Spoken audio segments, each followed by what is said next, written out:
Ladies and gentlemen, what's good? We're back with another Call of Duty mobile video. Hope you guys are having a fantastic day today. Since the buffs and nerfs are here, it's time to hop into our top 5 guns of Season 6 of Call of Duty Mobile. There are a lot of balance changes, so we're going to be breaking down what you guys can expect as far as the top 5 guns go. If you guys enjoyed the video, if it's helpful, please do me a huge favor. Make sure to hit the subscribe button if you haven't already. We are on the road to 1 million subscribers, and we're trying to pump out as much high-quality COD mobile content as we can. So I really appreciate it. Drop a like if you want to help us get into the algorithm, and we're going to go ahead and hop into the action.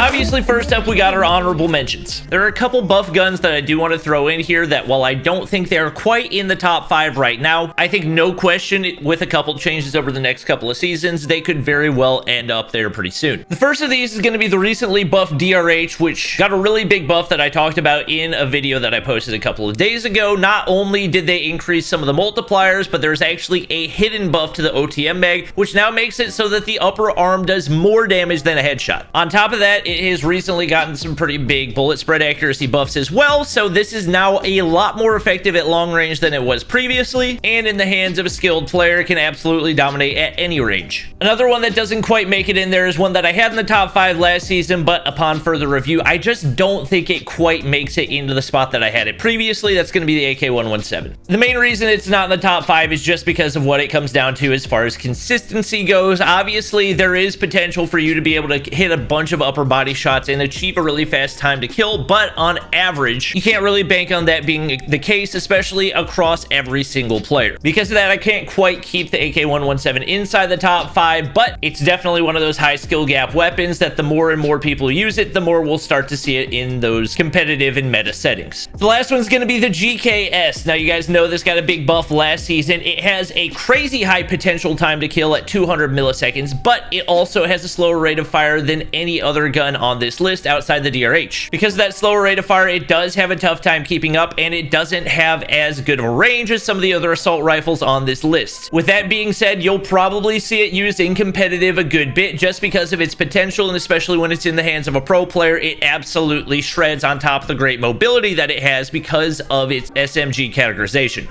Now, moving on to our actual top 5. Coming into the number 5 spot, this is a weapon that we highlighted as actually the most dominant AR in the EU Stage 3. That's going to be the Peacekeeper. I will say the Peacekeeper is effectively a slightly more consistent AK-117. Due to the fact that its mythic is getting re-released into the game this season, the Peacekeeper has gotten a number of buffs, and because of how versatile its different barrels are, you can get one that increases its rate of fire while at the same time increasing its range by 50% as well. The attachments, no question, set the Peacekeeper apart from a lot of the guns on this list, and while it's not going to be quite as consistent as a couple of the other ARs, it is no question a very strong option.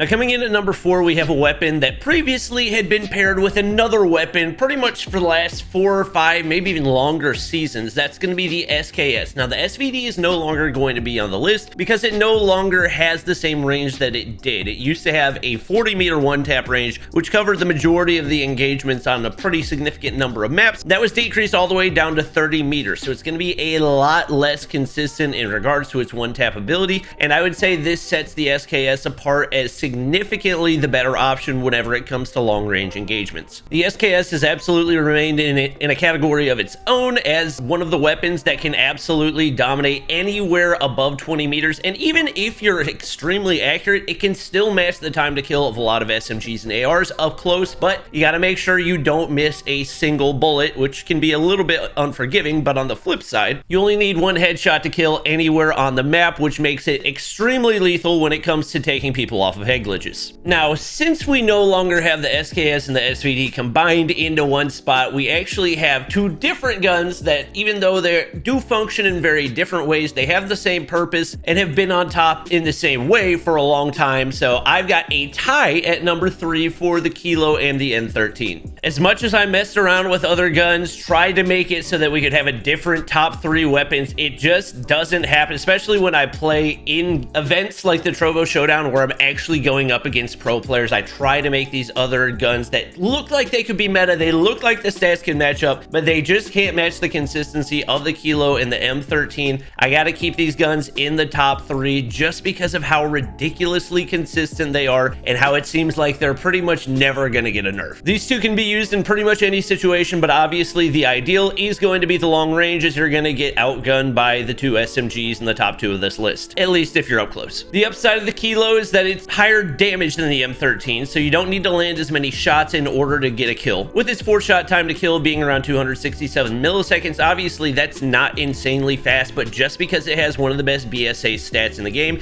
and you can also range stack up to about 35 meters, it's just so consistent in so many situations, it's tough not to use. On the flip side, you got to be a little bit more accurate with the M13, but its 5-shot time to kill is barely slower than the 4-shot time to kill of the Kilo, and it has a more achievable, faster time to kill than the Kilo, because the M13 only requires 1 headshot in order to achieve a 4-shot, as compared to the Kilo, which you need 2 headshots in order to achieve a 3-shot. Personally, I still like the M13 better than the Kilo, but I know a lot of people would disagree with me on that, and as we do continue to see more balance changes, I'm hoping we see the developers move toward maybe nerfing things a little bit more. The balance changes that we've gotten over the past couple of seasons have been huge, but it's been pretty much all buffs, and none of them have really been significant enough to change our top 5 guns in COD Mobile in a significant way, so hopefully that changes soon. Next up at the number 2 spot, we've got the MAC-10. Anybody who's played any ranked at all is not going to be surprised to see this one here, even after the nerf that it got last season. Its close range time to kill is still absurdly fast. I've talked about this many times before, but at 1300 RPM, it is by far the fastest firing gun in COD Mobile, being 300 RPM faster than the Fennec, which already has a pretty ridiculously fast rate of fire. The MAC-10 also comes with the Black Ops attachments, which means it's more versatile in the way that you build it out. When you couple that with the fact that it has crazy mobility, crazy strafe speed, and a massive margin for error because of how fast the rate of fire is, no question, if you're on a map like Summit or Standoff, you pretty much have to use the MAC-10 if you want to be winning those close range gunfights. Obviously, its downside is that it's not going to be able to excel at long range, and it's definitely more noticeable with the nerf, but previously you weren't really supposed to be able to take those long range gunfights anyway, and the fact that people were able to win medium to long range gunfights with a gun that is this lethal at close range is pretty broken. So